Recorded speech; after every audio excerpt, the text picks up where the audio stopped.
Hey, so it's my video for today is Thursday, September 2nd. My lighting, as usual, is not cooperating. What's on the schedule for today? I think I'll talk to you about what I learned in archaeology today. Okay, so I'm just jumping in on this.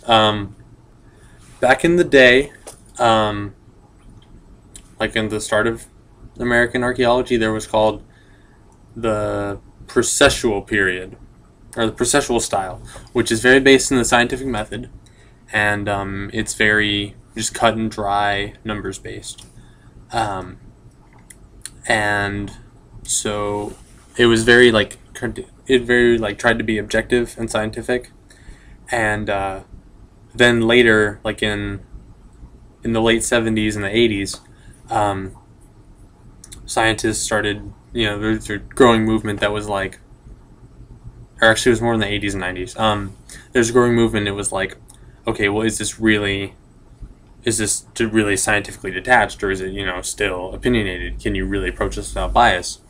So they're looking at, one of the things they were looking at was like, the Mayans, and what they found was, in the 60s, when like Vietnam was going on, the prevailing theory for why the Mayans fell was warfare. And then in the 70s, when environmental protection became a really big issue, the prevailing theory was, over farming, poor resource management, etc., etc.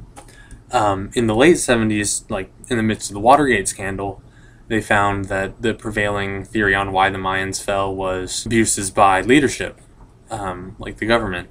So they kind of found that archaeology tends to mirror social issues of the day. It's hard to keep it truly scientific and detached.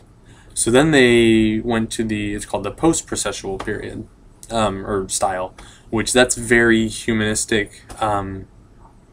They really analyze more of the beliefs of the culture and then go from there, whereas processual would be look at the, you start with the bottom, you start with like the individual and its stuff, and then you work its way up, and that's, belief systems and social stuff wasn't quite as important.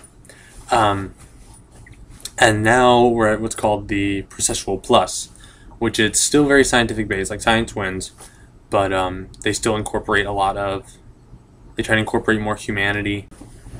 Interesting thing. American archaeology is different than European archaeology. American archaeology is a combination of archaeology and anthropology. European, it's solely, there's no crossover. Why is this? American archaeology and anthropology primarily occurred from Indian tribes, study of those. And with that, you can actually go to surviving Indians and say, okay, why did this happen, blah, blah, blah, blah, blah, and compare it with the data that you find in the field.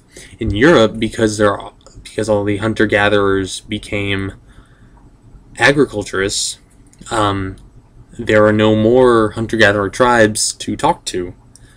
So over there it's different. So yeah, that's a little tidbit. Okay, well, I love you very much, and I can't wait to see your video, and I hope you get my letter soon. I love you. Mwah.